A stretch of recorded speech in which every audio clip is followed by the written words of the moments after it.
계속 써도 돈이 쌓임. 7화. 진지하게 차를 하나 사봐야 하나? 아직 첫 월급도 안 받은 놈이 무슨 차를 사냐고 할 수도 있다.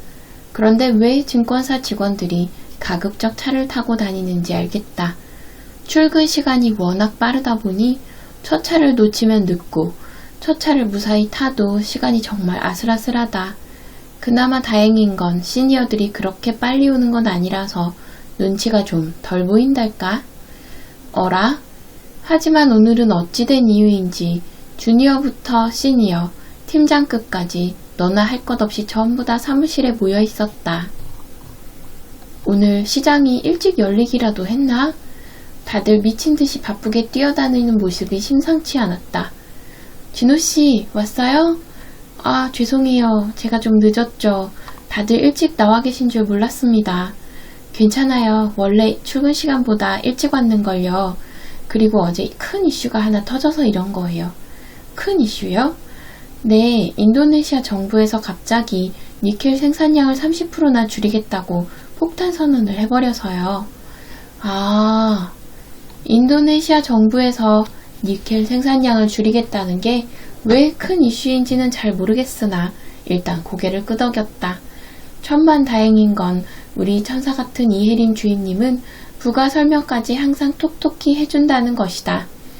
어제만 하더라도 배터리 쪽은 전부 침체기라서 주가가 당분간 내려갈 거라고 예상했었잖아요. 근데 이렇게 되면 상황이 달라지는 거죠. 니켈을 많이 들고 있는 회사는 반사 이익을 얻어서 주가가 펌핑될 게 뻔하니까요. 어제 술술 잡은 팀들이 꽤 있었는데 알죠? 숏포지션 잘못 잡았다가는 손해가 엄청나다는 거. 요즘 안 그래도 주식 공부를 열심히 하고 있다. 그래서 조금씩 알아듣는 용어들이 있었다. 보통 기관이 숏 포지션을 잡았다고 하면 공매도를 쳤다는 뜻이 된다. 특정 주가가 하락할 것을 예상하여 수익을 얻는 전략으로 많은 기관이 이를 활용하여 리스크 관리를 하기도 한다. 문제는 주가 하락에 베팅을 걸었는데 생각 이상으로 가격이 올라버리면 그 손해가 무척 크다는 점이다. 지금 이렇게 다들 새벽바람부터 출근해서 비상근무에 돌입한 이유가 바로 이 때문이었다. 당연히 배터리 주식이 떨어질 거라고 예상해서 숏을 잡고 있다가 이 사태가 벌어지면서 다들 어떤 주식을 사들였는지 확인하느라 바쁜 것이었다. 제일 무서운 건 어떤 주식이 얼마나 오를지 또 어떤 주식이 얼마나 내려갈지 아무도 예상할 수가 없다는 거예요. 인간이 아무리 발버둥을 쳐도 자연을 이길 수 없다고 했던가? 주식 역시 마찬가지다.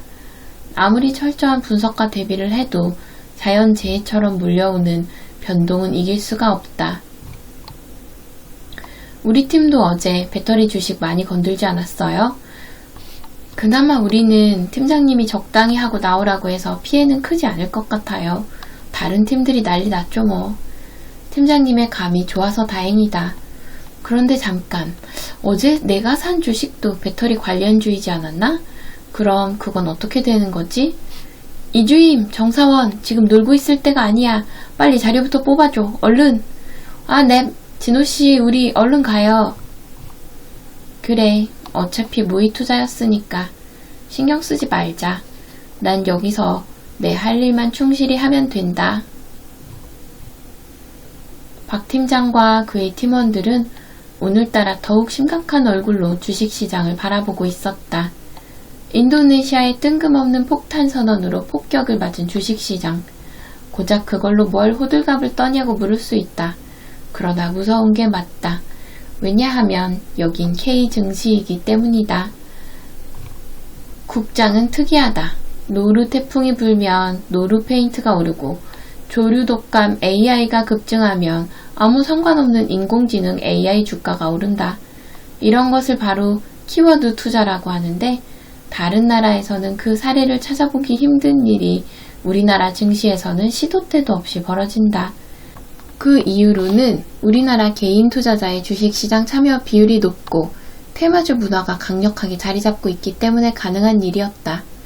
또 군중심리가 굉장히 강하게 작용되는 국가여서 남들이 사면 나도 사야 한다는 심리로 주가가 급등하는 것이다. 이래서 국장은 상따만 잘해도 반은 먹고 들어간다는 얘기가 나오는 것이었다. 그리고 바로 그것이 문제였다. 이 군중 심리가 이번 인도네시아의 발표를 어떻게 받아들일 것이냐. 아, 오른다. 미치겠네. 주식시장이 열리고 여기저기서 앓는 소리가 터져나왔다. 제발 좀 사, 제발. 아니, 대체 가격이 어디까지 올라가는 거야? 다른 팀 시니어들이 크게 성질을 내고 있었다. 저럴 땐 팀장급들도 건들지 않는다. 눈앞에서 돈이 날아가는데 어떻게 이성의 끈을 붙잡을 수 있겠는가?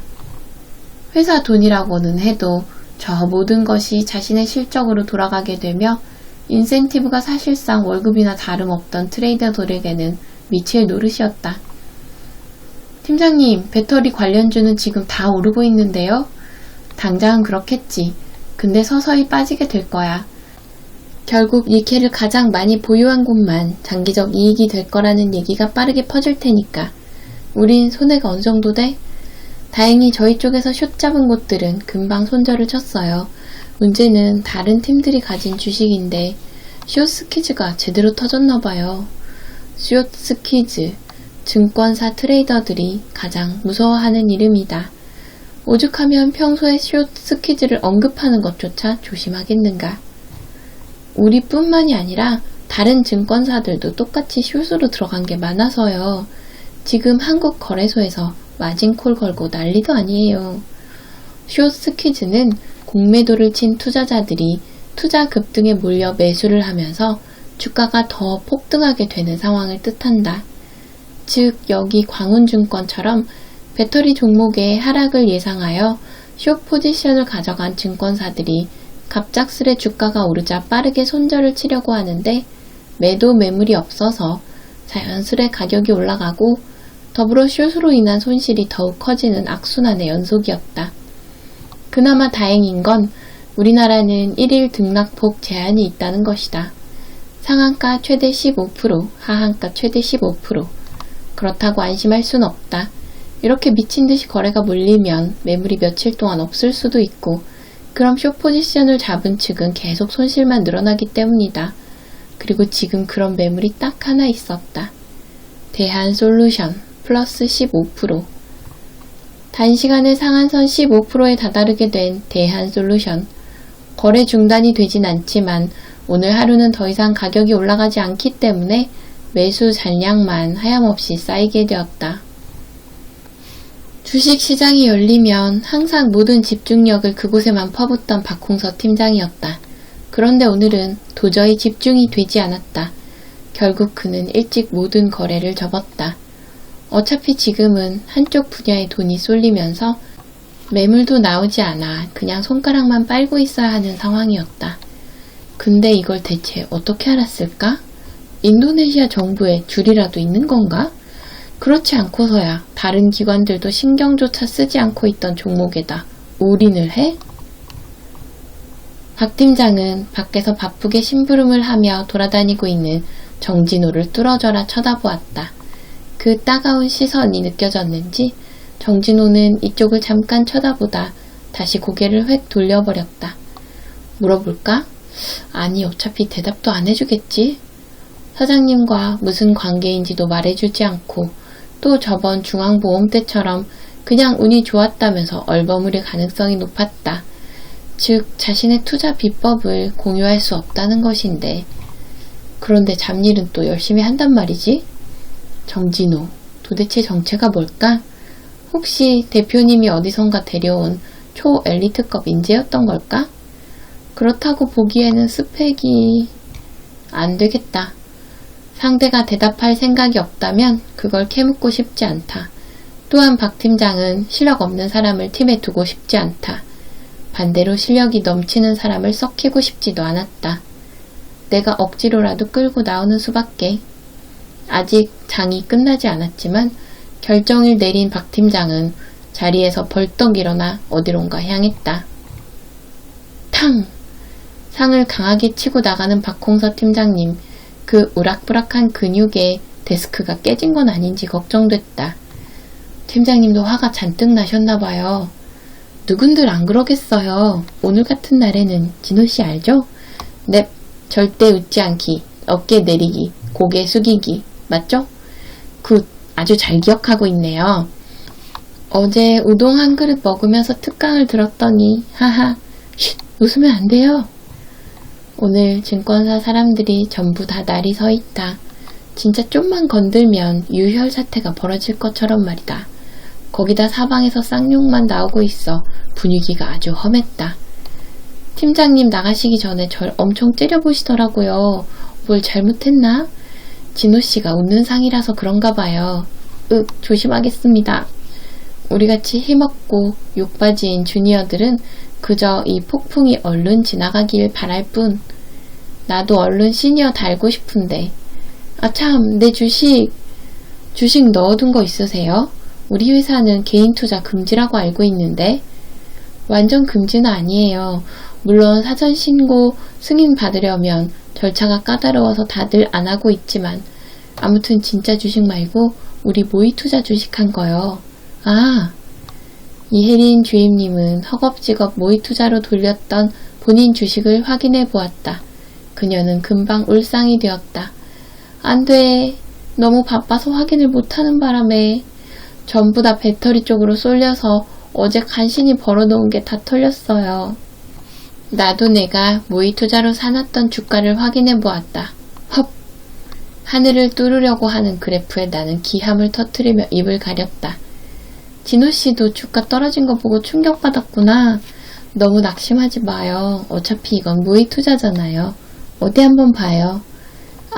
안 보시는 게 괜찮아요. 안 놀릴 테니까 한번. 으헉!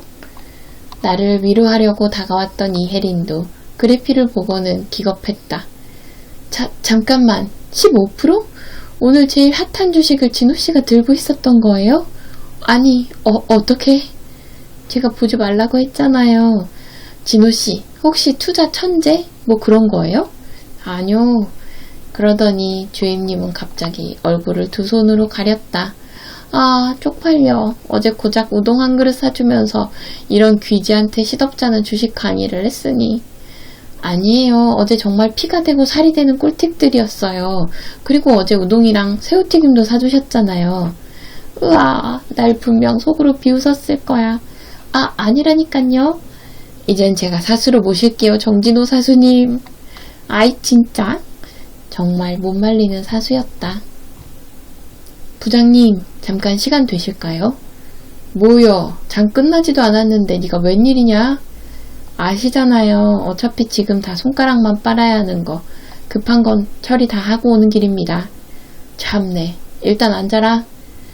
팀장은 자리에서 앉자마자 용건부터 꺼냈다. 주니어 한 명을 시니어로 승격시키려고 합니다. 마실 거라도 주려고 했더니 급하네. 거기다 갑자기 시니어 승격? 난 또 이번 니켈 사태 때문에 온 줄 알았어. 다행히 저희 팀은 큰 타격이 없어서요. 그래, 다른 놈들이 문제지. 이번에 얼마나 손해를 볼지. 내가 미친다 미쳐. 좀 안전하게 하라니까 새끼들이. 푼돈 줍는 거에 미쳐가지고. 티끌 모아 태산이라고들 하지 않습니까? 그래, 너희가 무슨 잘못이냐. 이게 다 인도네시아 새끼들이 그 지랄을 해놔서 그런 거지. 속이 탔는지 이태우 부장은 물을 한 컵 벌컥 들이켰다. 오늘만 냉수를 몇 잔째 먹는 건지 모르겠다. 그래서 누굴 승격시키려고? 벌써 그 정도 짬이 되는 주니어가 있던가? 신입으로 들어온 지는 얼마 안 된 친구입니다. 잠깐, 혹시 그 신입이 낙하산 말하는 거냐? 네. 그 말을 듣자 이태호 부장의 표정이 묘하게 변했다. 박홍서, 너 이 새끼 거 그렇게 안 봤는데 너도 라인 타냐? 충분히 그렇게 오해할 만하다. 들어온 지 일주일도 안 된 주니어를 시니어로 승격시킨다? 광은증권사 역사상 전례가 없는 일일 것이다. 오해하시는 거 압니다. 하지만 그런 이유 때문은 아닙니다. 그럼 그 낙하산이 투자 천재라도 돼서 시니어로 올려주겠다는 거야? 네. 뭐? 투자에 재능이 있는 친구입니다. 이태호 부장은 박 팀장을 멍하니 쳐다보았다. 박 팀장, 저놈은 유머 감각이라고는 손톱만큼도 없는 놈이다. 그래서 매사에 진중하다. 대체 뭘 보고? 이번에 신입이 딱 2번 모의 투자를 했는데 그에 대한 결과서입니다. 뭐야? 중앙보험에 대한솔루션? 이 2개를 직접 골랐다고? 네, 본인은 운이라고 하는데 부장님이 저 주니어 때 늘 그런 말씀을 하셨잖아요. 운이 2번 이상 겹치면 그건 더 이상 운이 아닌 거라고. 이놈이 괜한 말로 사람 옛 기억을 떠오르게 만든다. 너 이거 책임질 수 있냐? 이러다 이놈이 회사 돈 말아먹으면. 대표님이 꽂은 낙하산인데 알아서 커버 쳐주시지 않겠습니까? 뭐? 부장님이 예전에 가르쳐 주신 대로 저는 안전자산에만 투자를 해서요. 미친놈. 웃음기 하나 없는 얼굴로 저런 소리를 해대니 이 부장은 어이가 없어서 실소를 터뜨렸다. 박홍서, 늘 그랬듯 여전히 매사에 진중한 놈이었다.